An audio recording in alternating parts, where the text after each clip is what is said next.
Hey everyone, welcome to a new series. Now in this topic we are looking at measurement and we're working through the Year 9 syllabus.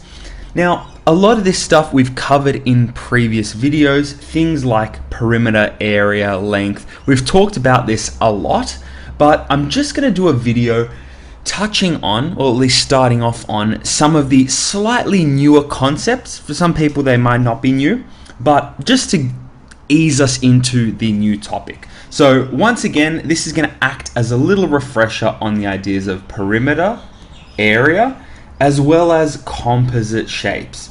Now this video assumes that you can find the perimeter and area of various shapes on their own, because composite shapes are slightly different. So what do we mean by composite shapes? Well, the word composite, a good way to remember this is, what does this word sound like?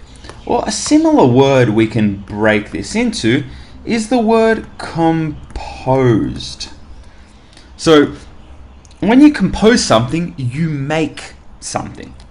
Now, I like to think of composite shapes, these composite shapes,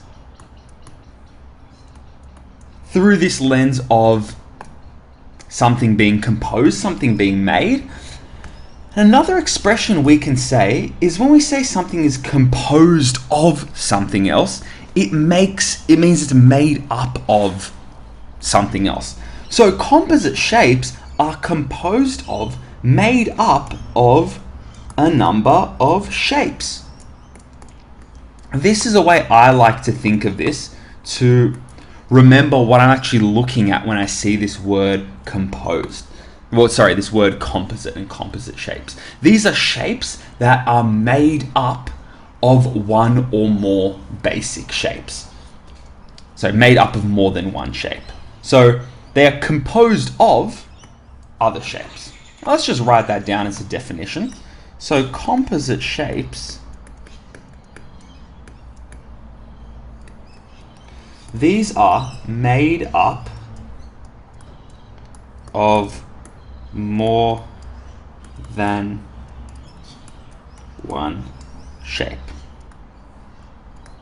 Okay, let's look at an example here. I'm going to draw up this shape here.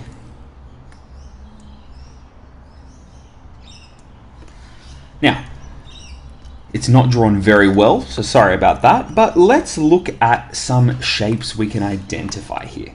Now, if I draw, say, a line through here, this makes it a little bit easier to identify the two shapes. I have a rectangle here, and I have half a circle here, or a semicircle. So my composite shape is made up of a semicircle,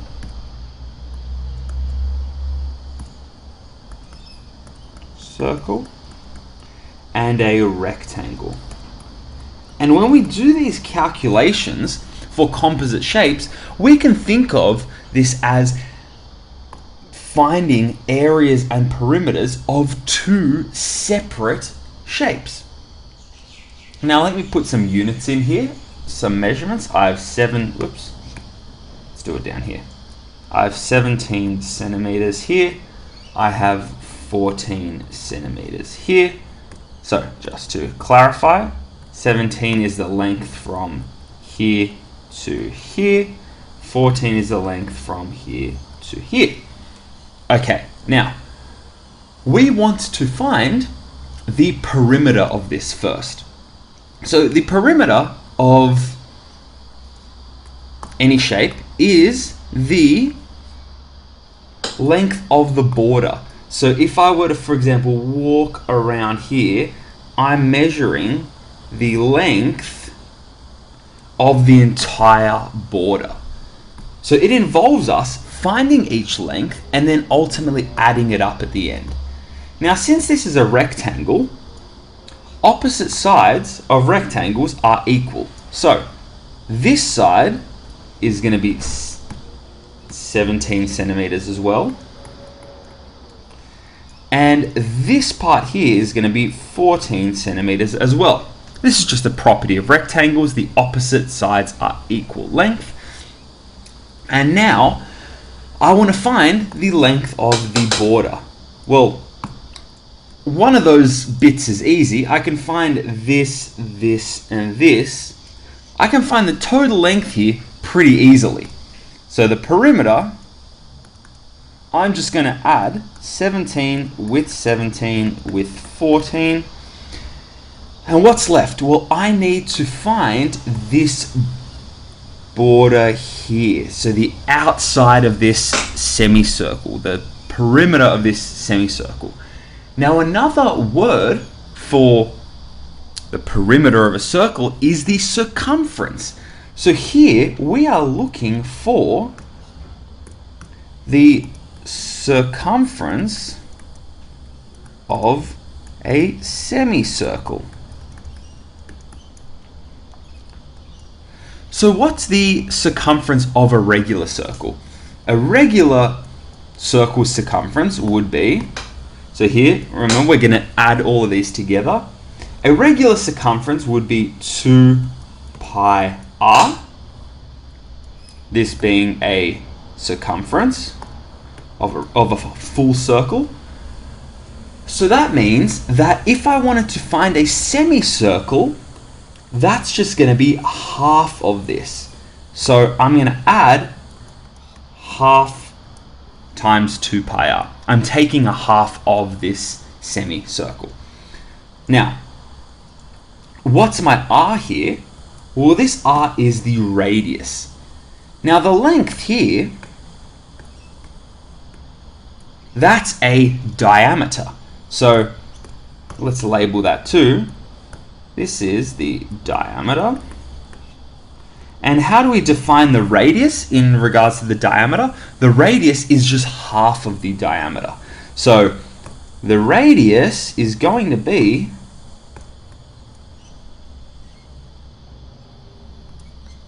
from the center stretching out to the end. So the radius is going to be 7 centimeters. So I can substitute that 7 for the r here. So I'm going to times by 7.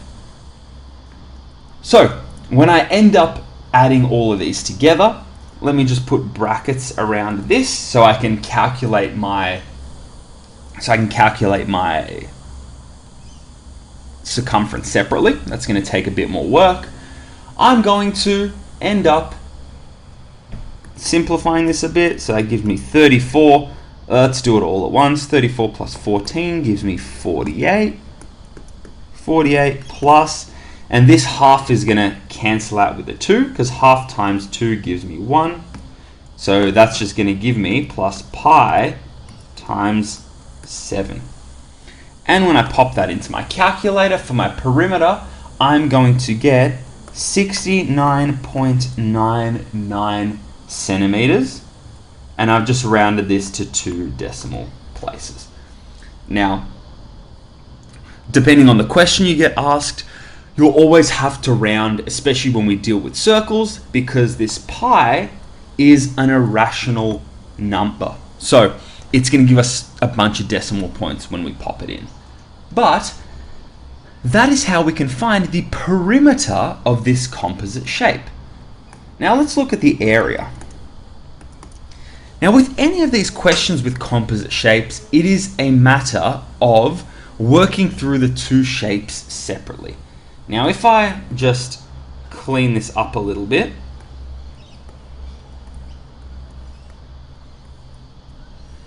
I can start thinking about the area. So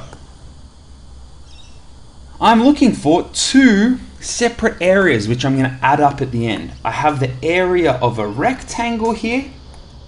We already know how to find that from before. And I have the area of a circle, of a semicircle here. Now that is all we need for the area of the composite shape.